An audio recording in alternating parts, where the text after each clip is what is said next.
नमस्कार, अपने उत्तराखंड में आपका स्वागत है। आपके साथ मैं हूं भानु दीक्षित। गैरसैंण के भराड़ीसैंण में विधानसभा का बजट सत्र का तीसरा दिन भी हंगामेदार रहा। उत्तराखंड बजट सत्र के तीसरे दिन लाठीचार्ज और महंगाई के मुद्दे पर विपक्ष ने सदन में जमकर हंगामा किया। नंदप्रयाग घाट रोड को 1.5 लेन चौड़ीकरण की मांग को लेकर प्रदर्शनकारियों पर हुए लाठीचार्ज के विरोध में विपक्ष ने कार्रवाई शुरू होने से पहले ही धरना दिया। उन्होंने पुलिस की ओर से की गई लाठीचार्ज को गलत बताया। तो वहीं इस प्रकरण पर कैबिनेट मंत्री हरक सिंह रावत ने भी निंदा की। उन्होंने कहा कि सीएम त्रिवेंद्र सिंह रावत इस मामले में मजिस्ट्रेट जांच के आदेश दे चुके हैं। जो गलत होगा उसके खिलाफ कार्रवाई की जाएगी। साथ ही मामले में कांग्रेस विधायक गोविंद कुंजवाल ने भी महिलाओं और आंदोलनकारियों पर हुए लाठीचार्ज की निंदा की। तो वहीं देहरादून में कांग्रेस प्रदेश उपाध्यक्ष सूर्यकांत धस्माना के नेतृत्व में कांग्रेस पदाधिकारी और कार्यकर्ता उपवास पर बैठे। इस दौरान मीडिया से बातचीत में धस्माना ने बताया कि उत्तराखंड राज्य बनने के बाद ऐसा पहली बार हुआ है कि पहाड़ों की महिलाओं पर लाठीचार्ज कर वाटर कैनन का इस्तेमाल किया गया हो।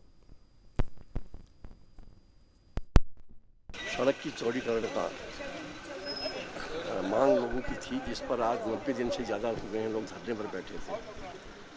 तो परसों 1 तारीख को उस धरने के समर्थन में और उस रोड को चौड़ी करने के लिए यहाँ पर आंदोलनकारी आए, उन्होंने मांग करी। लेकिन जिस बर्बरता के साथ उन पर लाठीचार्ज किया गया है तो वो बहुत ही निंदनीय है। हम सब लोग उसकी निंदा करते हैं, कांग्रेस भी निंदा करती है। और हमें बड़ा कष्ट इस बात से होता है कि जिन आंदोलनकारियों ने इस राज्य को बनाने का काम किया और आज जो भराड़ीसैंण में बना है उन्हीं की देन है, और उन्हीं आंदोलनकारियों पर लाठी बरसाते हैं, तो मैं समझता हूँ ये उचित नहीं है।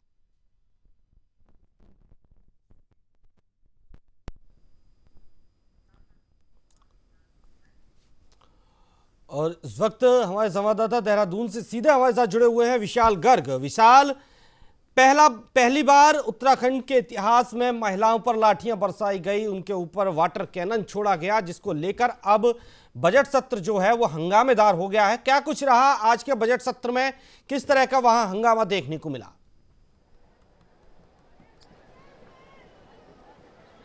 बिल्कुल भानु, आज बजट सत्र का तीसरा दिन था और जिस तरह से हमने देखा कि पहले दिन ही पुलिस और आंदोलनकारियों के बीच जो झड़प हुई वो कहीं ना कहीं विकराल रूप ले चुकी थी। और जिस तरह से वहां पर पत्थरबाजी हुई, जहां पर पानी की बौछार हुई, तो लगातार विपक्ष इसको अपना मुद्दा बना रहा है। क्योंकि लगातार क्यों हम देख रहे हैं कि विपक्ष सड़कों पर उतर करके इसकी आलोचना कर रहा है, क्योंकि पुलिस प्रशासन की ओर से जिस तरह से लाठियां बरसाई गई वो पूरी तरह से निंदनीय बताते हुए विपक्ष इस पर सरकार को घेरता हुआ नजर आ रहा है। हालांकि मुख्यमंत्री त्रिवेंद्र सिंह रावत की ओर से पहले ही निष्पक्ष जांच के आदेश दे दिए गए हैं। उन्होंने कहा है कि इसकी पूरी पड़ताल हो, इसकी पूरी जांच होनी चाहिए और किसकी क्या खामियां थी ये तो जांच के बाद भी पता चल पाएगा। लेकिन आज जिस तरह से विपक्ष ने हंगामा किया और सड़क से लेकर के सदन तक भी आज लगातार यही चर्चा बनी रही कि जिस तरह से उत्तराखंड की महिलाओं पर लाठीचार्ज हुई, तो कहीं ना कहीं हरीश रावत भी जो बड़े नेता हैं कांग्रेस के, वो भी सामने आ रहे हैं और कह रहे हैं कि सरकार को लाठीचार्ज महिलाओं पर करने से पहले वो मुझ पर लाठीचार्ज करें। इस तरह के जो बयान है वो देते हुए नजर आ रहे हैं। तो लगातार हम देख रहे हैं कि लगातार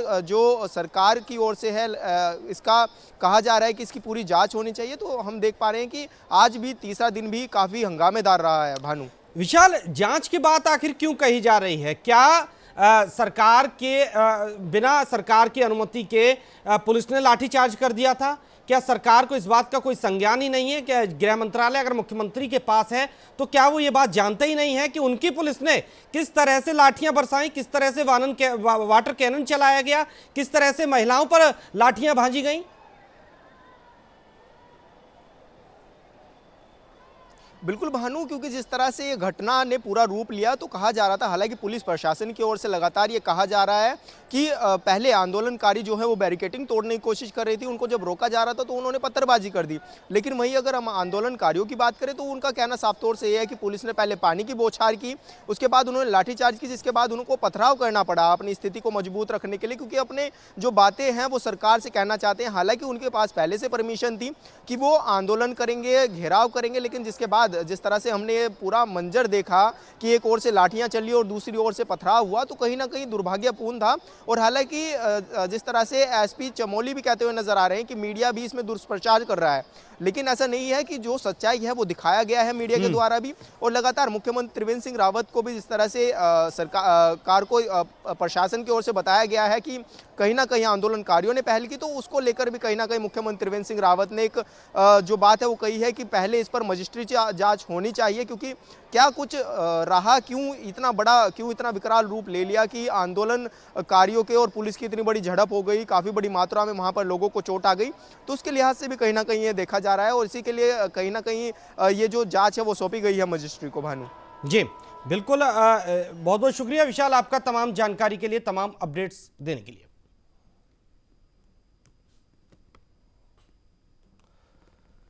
तो लाठीचार्ज महंगाई के मुद्दे पर विपक्ष ने घेरा, सड़क चौड़ीकरण की मांग पर यह लाठीचार्ज हुआ था, बता दें आपको। तो वहीं प्रदर्शनकारियों को विपक्ष का समर्थन मिल रहा है। विपक्ष ने कार्रवाई शुरू होने से पहले विधानसभा के बाहर धरना दिया और पुलिस के जो लाठीचार्ज है उसको गलत बताया।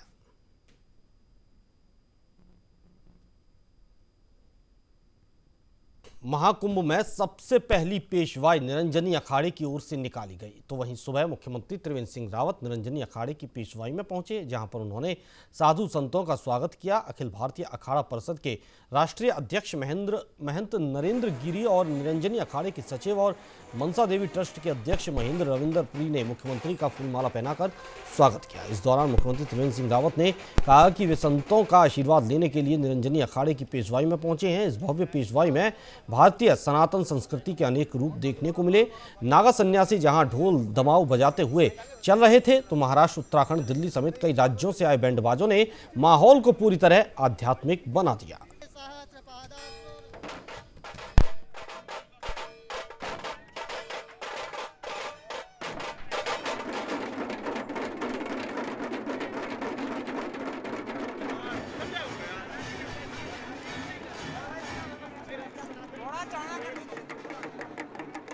निरंजनी अखाड़े की ये पेशवाई है और हमारे जो अखाड़ा पूज्य नरेंद्र गिरी जी महाराज सभी संतों का आशीर्वाद लेने के लिए मैं पर आया हूँ और इसके बाद मैं यहाँ से कुछ और छावनी देखने जाऊँगा, कुंभ कार्यों का भी निरीक्षण करूँगा। आचार्य रविंद्र पुरी जी महाराज जी, उनका भी आशीर्वाद इस कुंभ की सफलता के लिए हम लेंगे। और आज जो पेशवाई प्रारंभ हुई है, यहाँ पर पूज्य महाराज जी से मैंने बताया था अभी हफ्ता 10 दिन पहले कि मैं मार्च प्रथम सप्ताह में हरिद्वार। और इस पर अधिक जानकारी के लिए संवाददाता रूपेश वालिया हरिद्वार से हमारे साथ जुड़े हुए हैं। रूपेश, आज मुख्यमंत्री खुद पहुंचे पेशवाई में, महाकुंभ में पेशवाई शुरू हो गई है, किस तरह का वहां माहौल है, क्या कुछ नया देखने को मिल रहा है इस बार? देखिए भानु, हरिद्वार में चारों तरफ आध्यात्मिक माहौल है, क्योंकि मुख्यमंत्री खुद पेशवाई की अगुवाई करने यहाँ पर पहुंचे थे। उन्होंने पेशवाई की अगुवाई के साथ साथ यहाँ पर निरंजनी अखाड़ा पेशवाई के दौरान भाला पूजन करता है, तो भाला पूजन में भी मुख्यमंत्री त्रिवेंद्र सिंह रावत ने भाग लिया है। और उनका साफ साफ कहना यही था कि वो पेशवाई के पहले ही दिन यहाँ पर हरिद्वार पहुंचे हैं, तो इसलिए साधु संतों का आशीर्वाद लेकर वो अपने आप को सौभाग्यवान महसूस कर रहे हैं। तो उसके बाद मुख्यमंत्री ने कुंभ के अन्य कार्यों का निरीक्षण किया है। मीडिया सेंटर का निरीक्षण मुख्यमंत्री त्रिवेंद्र सिंह रावत ने किया है, साथ ही साथ जो अन्य कार्य चल रहे हैं उनका निरीक्षण भी मुख्यमंत्री त्रिवेंद्र सिंह रावत ने किया है। क्योंकि आज पेशवाई का पहला दिन है और निरंजनी अखाड़े की पेशवाई निकली है, तो इसलिए इसे कुंभ का आगाज ही मान लिया जाए कि कुंभ का आगाज फिलहाल हो चुका है। हालांकि केंद्र सरकार द्वारा 1 अप्रैल से 30 अप्रैल तक के लिए कुंभ की तिथि घोषणा की गई है, जिस पर कैबिनेट की मोहर भी लग गई है जी। लेकिन क्योंकि 11 तारीख को जो महाशिवरात्रि का स्नान है उसे भी शाही स्नान का दर्जा पहले ही दिया जा चुका है, तो 11 मार्च को जो स्नान होगा उसे शाही स्नान मानकर साधु संत जो है यहाँ पर शाही स्नान में गंगा में स्नान करेंगे। और उससे पहले तमाम जो अखाड़े हैं उनकी जो पेशवाइयां हैं वो यहाँ पर भव्य रूप से और दिव्य रूप से निकाली जाएंगी जी। आगे की क्या कुछ कार्यक्रम रहेंगे आने वाले दिनों में? देखिए भानु, कल को जूना अखाड़े की और आह्वान अखाड़े की और किन्नर अखाड़े की पेशवाई निकाली जानी है। उसके बाद परसों को भी एक पेशवाई निकलेगी, महानिर्वाणी अखाड़े की पेशवाई निकलेगी। उसके बाद 3 या 4 अखाड़े ऐसे हैं जिनकी पेशवाई 11 तारीख के शाही स्नान से पहले पहले निकाली जानी है। फिलहाल अभी जो कुंभ मेला प्रशासन है, साथ साथ स्थानीय जो प्रशासन है, पुलिस व्यवस्था है, वो इन्हीं पेशवाइयों के चलते बड़ी व्यस्त है। और चूंकि पेशवाइयों के मार्ग अलग अलग हैं, तो ऐसे में जो कुंभ मेलाधिकारी हैं, आईजी संजय गुंजाल हैं, एएमसी रविशंकर हैं, एसएसपी सेंथिल अबुदई कृष्णराज ऐसे हैं, तो वो पूरे मामले की कमान संभाले हुए हैं। और आगे का कार्यक्रम यही रहेगा कि 2 दिन तो लगातार दोनों अखाड़ों की, जूना अखाड़े की और आह्वान अखाड़े की पेशवाई निकलेगी। उसके बाद 6 और 7 को शायद ब्रेक रहेगा, और उसके बाद 8 और 9 को भी 2 पेशवाइयां यहाँ पर निकाली जानी है। जी, बहुत बहुत शुक्रिया रूपेश आपका तमाम जानकारी के लिए।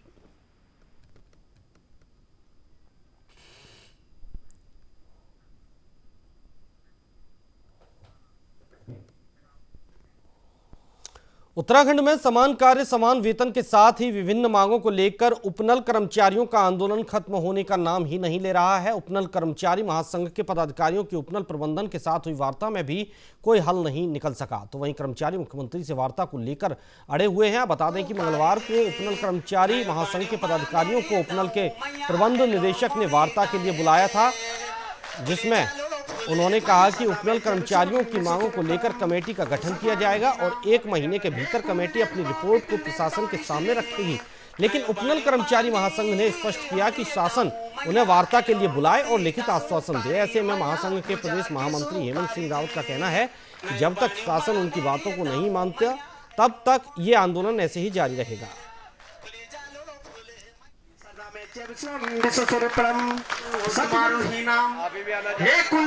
हमारी एमडी साहब से वार्ता हुई थी। एमडी साहब ने हमें एक प्रस्ताव दिया था कि आप उसमें एक कमेटी बनाइए, जिसमें कमेटी में ये रहेगा कि हमारी सेवा विस्तारीकरण के ये और एक कुछ उसमें 1-2 बिंदु और भी थे, लेकिन उसको दरअसल में उसमें शासन का कोई व्यक्ति नहीं रहेगा। अगर शासन का व्यक्ति नहीं रहेगा तो कमेटी का कुछ महत्व तो रहेगा नहीं। तो हमने एमडी साहब से यही कहा है कि आप इसमें शासन से भी एक बार वार्ता करवाइए। अगर शासन से वार्ता होती है तो कर्मचारी को हम समझाने में सक्षम रहेंगे। और जहाँ तक रही आंदोलन की बात, आंदोलन अपनी मजबूती से लड़ा जा रहा है और उम्मीद है कि आगे भी मजबूती के साथ लड़ा जाएगा। बाकी हम जल्द से जल्द कोशिश करेंगे और माननीय मुख्यमंत्री से निवेदन भी कर रहे हैं कि एक बार कर्मचारी से वार्ता की जाए और हमारी बात सुनी जाए।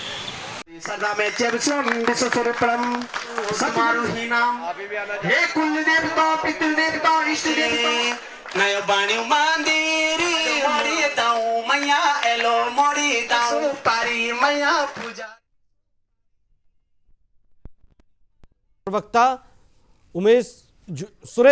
सुरेश जोशी जी हमारे साथ जुड़े हुए हैं। बहुत बहुत स्वागत है सुरेश जोशी जी आपका न्यूज इंडिया पर। जी नमस्कार जी। सर, उपनल कर्मचारियों की जो मांगे हैं उन पर क्यों सुनवाई नहीं हो रही है? अगर उनकी मांगों को लेकर जो चर्चा चल रही है तो कोई रास्ता क्यों नहीं निकल पा रहा है? कब तक ये इस तरह से उनका धरना चलता रहेगा?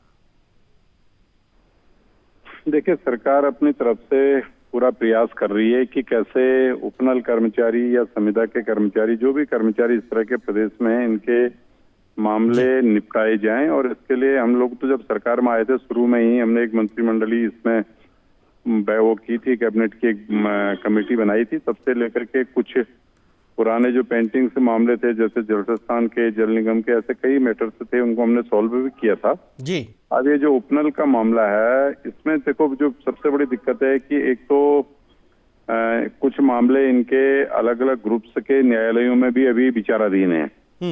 और साथ ही साथ दूसरी बात यह है कि जो उपनल कर्मचारी हैं उनकी जो डिमांड्स है वो ये है कि भाई हमको एक तो परमानेंट किया जाए, कंफर्म किया जाए हमको, और जो स्टाफ अभी समूह गौ के तहत या अन्य सेवाओं में जिस तरह से राज्य चयन आयोग से या समूह गौ की परीक्षाओं से जो लोग नौकरी कर रहे हैं उत्तराखंड में जी, उन्हीं की तर्ज पर हमको भी वेतन दिया जाए। बात तो उनकी सही है, क्योंकि उनका कहना यह है कि जितना काम हम करते हैं उतना काम वो भी करते हैं, समान काम और समान वेतन की वो लोग बात कर रहे हैं। इसमें मिलना चाहिए। देखो, मैं व्यक्तिगत तौर पे इसका पक्षधर हूँ जी। लेकिन प्रॉब्लम से सबसे बड़ी खड़ी इसमें क्या आ रही है कि देखो, उपनल का जब गठन हुआ है जी, तो के गठन के समय ही जो उपनल के नॉर्म्स बने, उस नॉर्म में देखो ये सभी लोग जो है कि एज संविदा कर्मचारी काम कर रहे हैं। तो संविदा कर्मचारी में उपनल के नॉर्म्स में जो इनको नियुक्ति पत्र दिया गया है, उस नियुक्ति पत्र में कहीं परमानेंटशिप तो है नहीं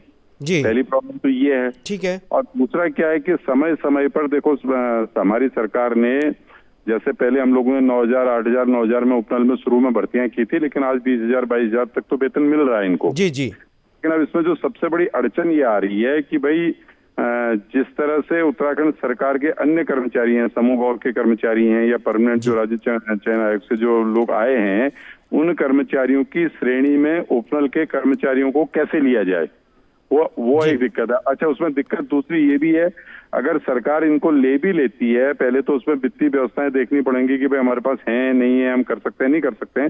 लेकिन सरकार ले भी देती है तो कल के दिन जो उत्तराखंड का बेरोजगार संघ होगा वो कोर्ट चले जाएगा। ठीक है। वो कहेगा कि भाई आपने इनको बाईपास कैसे ले लिया। तो लेकिन हम सुनिए पूरी बात सुनिए, इसमें हम जो है कि अभी सरकार पूरी तरह से इस विषय को कैसे इसका सॉल्यूशन निकले, इसके सॉल्यूशन को निकालने के लिए जो उपनल के हमारे कर्मचारी भाई बहन उस पे हैं, उनका विचार कर रही है। और सरकार ये सोच रही है कि भाई इनको एक न्याय मिले, और इसके लिए सरकार कृतसंकल्प है।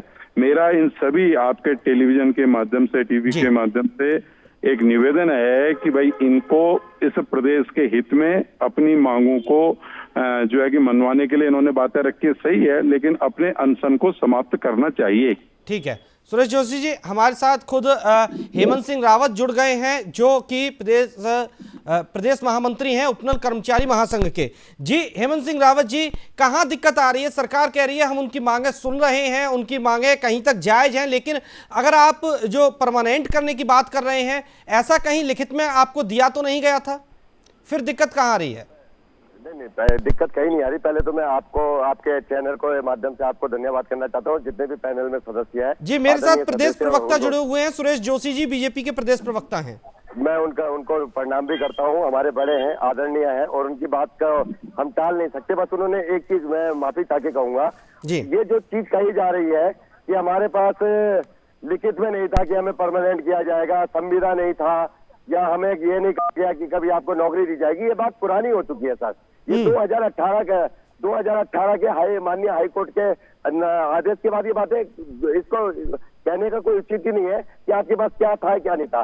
जब आपको हाईकोर्ट ने जिता दिया है, जब आप बताइए सर हमें, जब हाईकोर्ट ने आपको जिता दिया है तो ये क्या परिभाषा बार बार कही जाती है कि आप लोग हाईकोर्ट में वो आपको आपके आउटसोर्सिंग मिनिस्ट्री आपकी सिफारिश से नियुक्ति है। अरे सर, इस सब चीजों को सुनकर सरकार ने सारे फैक्टर रखकर ये आदेश हमें दिया गया है कि इनको चरणबद्ध तरीके से 1 साल के अंदर नियमितीकरण के नियमावली बनाया जाए, 6 महीने के अंदर समान वेतन दिया जाए। तो अब आप मेरे को बताइए सर, पहली बात। दूसरी नंबर बात वित्त की है। जो वित्त की बात हो रही है सर, हमें अभी एक उपनल कर्मचारी का कंप्यूटर ऑपरेटर का बिल 22,000 रुपए का बनता है। इसका मतलब 22,000 सरकार पे कर रही है। अब वो 22,000 सरकार अगर हमें डायरेक्ट देगी तो राज्य वित्त का ही अगर मानना है तो राज्य सरकार वो पैसा हमें डायरेक्ट दे दे। अगर वो हमें डायरेक्ट देगी तो राज्य सरकार को 1 रुपए का भी नुकसान नहीं होगा। इस बात की मैं आपको गारंटी देता हूँ, राज्य सरकार को 1 रुपए का भी नुकसान नहीं होगा। क्यों? तो हेमंत सिंह रावत जी, जब उपनल कर्मचारी संविदा पर लगे थे, जब उन्होंने ज्वाइनिंग की थी, क्या उस वक्त ऐसी कोई मांग आपने रखी थी कि हमें आगे चलकर परमानेंट करना पड़ेगा आपको? सर आप फिर वही, अब मैं इस समय यह कहना उचित नहीं होगा सर कि हमें क्या लिखा गया था क्या नहीं लिखा गया था, इस बारे में बात करना उचित नहीं होगा। क्योंकि अगर हम ये बात यहाँ पे कर रहे हैं तो इसका मतलब हम नहीं। बताइए, सुरेश जोशी जी भी आपके साथ जुड़े हुए हैं, आप उन तक अपनी बात रख सकते हैं। अगर यहाँ बात नहीं रखेंगे तो फिर आपके आंदोलन का देखिए कोई औचित्य नहीं है। आप डायरेक्ट उनसे बात कर रहे हैं, प्रदेश प्रवक्ता है। मैं जोशी सर से मैं हाथ जोड़कर निवेदन करता हूँ कि सर आप केवल इतना कर दीजिए कि आप एक बार हमारी बात सुनिए तो सही। हमें तो 10 एक बार अपने बच्चों की बात सुनिए। तो आपकी बातें सुनने के लिए सरकार मना कहाँ कर रही है? सुरेश जोशी जी, क्यों सरकार नहीं सुन रही इनकी बातें? भानु जी, देखिए, पहली बात तो मैं आपको ये बताऊं कि जब से ये उपनल का विषय आया, ये आज का विषय नहीं है। देखिए, ये बहुत पुराना विषय है। माननीय तिवारी जी जब प्रदेश के मुख्यमंत्री थे, उस समय उपनल का गठन हुआ था। तब से लेकर के लगातार उपनल की सेवाएं ये प्रदेश ले रहा है। लेकिन वास्तविक स्थिति क्या है कि हेमंत जी भी उस बात को समझते हैं। और देखो, इन्होंने 2 विषय पर भी बात की है। पहली बात तो मैं आपको ये बताऊं कि अगर सरकार के पास इतना वेतन या इतनी आर्थिक स्थिति सरकार की अच्छी होती तब से लेकर आज तक, जहां तक मैं समझ पाया हूं, तो मुझे नहीं लगता कि इनको संविदा के माध्यम से रखा गया होता। इनको सीधे ही इनकी भर्ती होती समूह या राज्य चयन आयोग से, तो ये परिस्थिति ही नहीं आती, पहली बात। दूसरा, देखो, मैं व्यक्तिगत तौर पे इस बात का भी जो है वो मानता हूँ कि भाई हमको कम से कम ये संविदा वाला विषय खत्म करना चाहिए। इस प्रदेश के हित के लिए परमानेंट ही जो है कि कोई व्यवस्था करनी चाहिए, लेकिन आर्थिक स्थिति न होने के कारण ये व्यवस्था नहीं हो पा रही है। अब आपने जो हेमंत जी ने एक विषय कहा कि 2018 में माननीय न्यायालय के द्वारा, हाईकोर्ट नैनीताल के द्वारा जो फैसला दिया गया कि 1 वर्ष के अंदर इनको नियमितीकरण इनका किया जाए, साथ ही जो है कि इनको नियमित वेतन दिया जाए। देखिए, जो माननीय न्यायालय का आदेश है, पहली बात तो यह है कि माननीय न्यायालय के आदेश में ये जरूर लिखा गया है कि भाई इनके बारे में इस तरह के विषय, उसमें पॉइंट 1, 2, 3, 4 कई पॉइंट्स हैं उसमें, इन्होंने जो है कि उसकी हेडलाइन से निकाली है। अच्छी बात है, अपने पक्ष में कोई भी हेडलाइन से निकालता है, लेकिन प्रश्न ये एक विषय इन्होंने तो रखा कि माननीय न्यायालय का संज्ञान लिया 2018 का, और दूसरा इन्होंने विषय कहा कि हमको उपनल के माध्यम से वेतन न दे करके सीधे जो है कि जो सरकार विभागों के माध्यम से वेतन दे। मुझे जहां तक लगता है, देखो, जहां तक मैं इस विषय को समझ पाया हूं, विभागों के माध्यम से वेतन न देने का सबसे बड़ा रीजन ये है कि अगर सरकार इनको विभागों के इससे वेतन देना प्रारंभ करेगी तो फिर तो ये सरकारी कर्मचारी हो जाएंगे, और फिर तो इनका अधिकारी बनता है, इनका राइट बनता है कि फिर ये बची कहां जाता है। तो इसलिए जो अभी तक ये समस्याएं आई हैं, उन समस्याओं का मूल कारण क्या है कि पहला कारण तो है कि सरकार के पास जो है संसाधनों की कमी है, और दूसरा कारण क्या है। चलिए, ठीक है सुरेश जोशी जी, अब वार्ता होगी उपनल कर्मचारियों के साथ डायरेक्ट सरकार की? क्यों नहीं होगी वार्ता? देखो, ये हमारे भाई हैं, हमारे, चलिए ठीक है सुरेश जोशी जी ने, देखिए, हेमंत जी आश्वासन दिया है, आप कभी भी सरकार से जाकर वार्ता कर सकते हैं। बहरहाल हमारे साथ जुड़ने के लिए बहुत बहुत शुक्रिया आप मेहमानों का जी। चलिए, अब हल कब निकलेगा ये देखने वाली बात होगी। इसी के साथ इस बुलेटिन में फिलहाल इतना ही। आप देखते रहिए न्यूज़ इंडिया।